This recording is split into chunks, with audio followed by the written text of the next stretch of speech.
Hi folks, if it's Tacitus today, your pushback channel, and thank you for joining this audio live stream. Please listen to this presentation as you would a radio broadcast. In this essay, I'd like to talk about the press meeting, the media scrum around the President Trump and the assembled people on either side, and meeting with Zelensky from Ukraine. Now, it turned into a bit of an unseemly sort of exchange, and as much as the gloating media pack loved it, particularly the leftist media, which they're now using as a device to say, hey, you see, Trump doesn't know what he's doing. But let's have a look at the sort of the real politic and the realities of these sorts of meetings and exchanges. Now, it's a pretty high stakes issue, and the Russian-Ukrainian war is a high stakes issue. There's been a lot of blood and treasure expended all round, and quite reasonably, President Trump wants to try and bring this to an end. The idea that folks in Europe, Britain and Germany, France and so on, try and strut around trying to pretend like they're big and tough and say, no, we're going to carry on this war and we're going to kick Putin's ass is just beyond absurd. I mean, they live in some delusional fantasy land talking that way. Now, how do these sort of international press conferences, what's the lead up? What's the build up to it? Now, a polished, experienced politician, even though the back room may be utter and total chaos, screaming, shouting, bodies peeling off all direction, a professional politician understands that when you appear in front of the camera, that you appear calm and confident and in control. You have to appear that way. It could be total and utter chaos. No one knows what's going on, but you appear polished and confident in front of the camera. That's what professional politicians do. They don't want to let on that they've just been screaming and shouting at each other and calling each other names 5 minutes ago. They appear in front of the camera with smiles and they've just had their hair done and everything looks smart. In front of the camera, they appear to be all in agreement, even though they may not be. And the difficult things are dealt with not in front of the camera, but again in the meeting rooms and so on, and over extended periods of negotiations. Now that's how it happens. Now, it doesn't mean that when you see a polished politician coming out in front of the camera smiling and calm and so that things are calm in any way at all. It doesn't mean, but it means professional politicians project that image, and we need to separate the projected image from the reality here. Now, neither Trump or Zelensky are professional politicians. Zelensky's some out of work comedian, and President Trump is a very successful businessman and negotiator, and he's succeeded in business a number of reality TV programs he's had. Obviously, investments in real estate, the hospitality industry.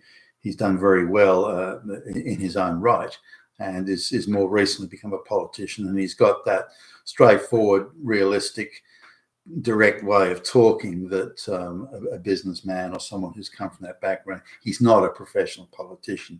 He doesn't want to come smiling in front of the camera while only yards behind him everything's in rack and ruin. He's not like that. Biden was like that. Obama was like that. George W. Bush, these professional politicians. That's not how President Trump is. The idea of suggesting that means that he's not in control, or uniquely not in control what the others were. That's ridiculous. So reject that out of hand when it's presented to you. Now, I figure I'm pretty much on the money here.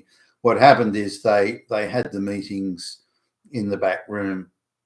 This is Zelensky and Trump and the other people, and Vice President Vance was involved. Secretary of State Rubio was involved, plus folks on the Ukrainian side. And I think the Ukrainian ambassador was in the room as well, looking rather distraught, by the way, at how things unfolded. But they would have really nutted out the details in the back room once they were in more or less tacit agreement or absolute agreement on most, if not all, the details. Then okay, we're in agreement. Let's roll out in front of the cameras and get the media scrum in. I mean, it's a huge issue. So So, of course, the media and the public are interested in various aspects of this. So they appear before the media, and then President Trump outlines the generalities of it, but you can see when Zelensky appears that he's not happy with whatever was supposedly agreed to, and then he decides to play the gambit of relitigating it, which Vice President Vance picked him up on, trying to relitigate this in front of the media, hoping maybe to shift a few details or a few things in his favour. And I would suggest Zelensky was prepared for this, and I would suggest that a couple of people in the media scrum were Ukrainian plants there to ask the right questions to get the drama, kick the drama off. I would suggest there was some conspiracy there to aid Zelensky in his. Now, bear in mind, Zelensky doesn't speak English very well. From the way he speaks, I would say he's only started to learn it very recently. So he's at a disadvantage there, and the way he explains things is limited by his limited English vocabulary. So that needs to be considered as well in the overall mix here. But I'd say they agreed to things. Zelensky wasn't really happy with it, and then decided to, again, play the gambit, play the card. Now, the reality, of course, the situation is this, that the whole thing about going to war with Russia never had any basis in necessity or any. There was a delusional view that, well, let's whack a few, sanctions on Russia. Let's get this war going. That'll fuck them up. That'll show Putin. That'll put Putin in his place. He won't allow LGBTQ parades down the main street of Moscow. We'll show him. We'll bring him to heel, that motherfucker. And it would have gone something like that as a. And so Zelensky was the useful fool, the useful tool. Ukraine was the useful tool to try and stick it up Putin, thinking that they would get a pretty quick result, that Putin would either go down like a sack of potatoes or something, and would agree to whatever was imposed upon him, or would at least be severely hampered and restrained by these things. But the reality is that the sanctions didn't really have much effect, if any. The loss of ability to import goods just boosted Russian industry, and they started developing a lot of these things internally or getting them from elsewhere, China or wherever. So the sanctions really had quite a minimal effect, or much less effect than was imagined or hoped for. In fact, if anything, their effect was reversed. The amount of I had no idea that so much fertilizers and things like that were got from Russia, and so there's been a marked increase in the price of energy and fertilizers and things like that really have had a negative impact on the West without having a corresponding impact in Russia. So that's failed. The idea of that the war would bleed Russia dry and bankrupt them and so on, it hasn't done that. The Russians have been able to conduct the war really within quite a narrow band of resource allocation, which hasn't strained their economy anywhere near to the extent that was hoped for. And so their military is able to achieve, they're not really pursuing major objectives as far as I can tell, but able to continue conducting the war without any strain. It's a limited war from Russia's perspective. They haven't gone all in on this at all, far from it. So whereas it's taking not only all Ukraine's resources, but gazillions of dollars supplied by the West in order to this delusional view they can bleed Russia dry. So that's the reality. Zelensky is an installed puppet by the globalists. Ukraine is run by the globalists as a device to stick it up Putin, which has failed. There is no purpose any longer, no achievement for the war. There's no objectives that are achievable, assuming they even were in the first place. So President Trump, quite reasonably, quite sensibly, quite understandably, quite necessarily, wants to end the war, and certainly end the gazillions of dollars that America's been shifting over, most of which I believe has been corruptly siphoned off anyway. Now, the idea that a corrupt basket case society like Ukraine can ever really have a democratic system is in itself pie in the sky. But as President Trump has alluded to, Zelensky's not a genuine leader of Ukraine. He's an installed puppet. He has no legitimacy from any direction, whether it's a democratic legitimacy or even a parliamentary legitimacy. He has no legitimacy and therefore doesn't really have a seat at the table in terms of the big power negotiations. And that was President Trump's position. I agree with that. Now, should Zelensky acquire some legitimacy? Well, that would change things if he was voted for by, in some way, was sanctioned by the people or the body politic of Ukraine. Then you would say, okay, he's got some legitimacy. But the matter's gone beyond the quick fix. You can't just say, well, naughty Putin and then everything's fine. That's not how it is. And that's not the reality of things. The reality is that Russia is incumbent in Crimea. Now you can fiddle around a bit with or play around a bit with free cities or there's a few things you could discuss in the details, and I hope they are discussed. Maybe ports, Black Sea ports that Ukraine has could be invested and expanded, and maybe there's other things that could be done to redress the issue. But Russia needs Crimea, and it won't let that go. That would involve a major conflict. There's no other sanctions and things can be brought to bear on Russia to make them do whatever the West or anyone wants. And that's just the real politic of the situation. And those provinces in eastern Ukraine, which are, as I understand it, 90% Russian, there needs to be some sort of a plebiscite or something there, so those people can determine whether they want to be autonomous zones A or Russian zones, part of Russia B, or stay in the very unlikely event, stay in the Ukraine. That needs to be sorted out. And then that's the end of it. And again, Ukraine doesn't have cards to play here. So unfortunately, again, they were used as a tool by the West, so by the globalists, and have suffered horribly because of it. And it was always a pipe dream that this using the Ukraine in this way would force Russia into having lots of LGBTQ parades down the main street of Moscow. It never was, and this idea is quite absurd, quite delusional. So coming back to the debacle in front of the media, they agreed in the back room on the points. They say, okay, this is more or less, give or take, this is more or less the agreement.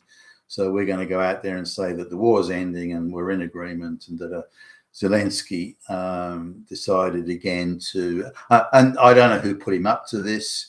He didn't talk like someone that was acting independently. He talked like he was doing what someone else had told him to do, and I suspect that's likely the case. So I would suggest Zelensky sabotaged, or attempted rather to sabotage that. Trump clearly became irritated and impatient, saying, "Look, buddy, you kind of don't really matter anymore. We're only doing this for the cameras," type thing. Zelensky thought he could play out, pull out some aces, but he doesn't.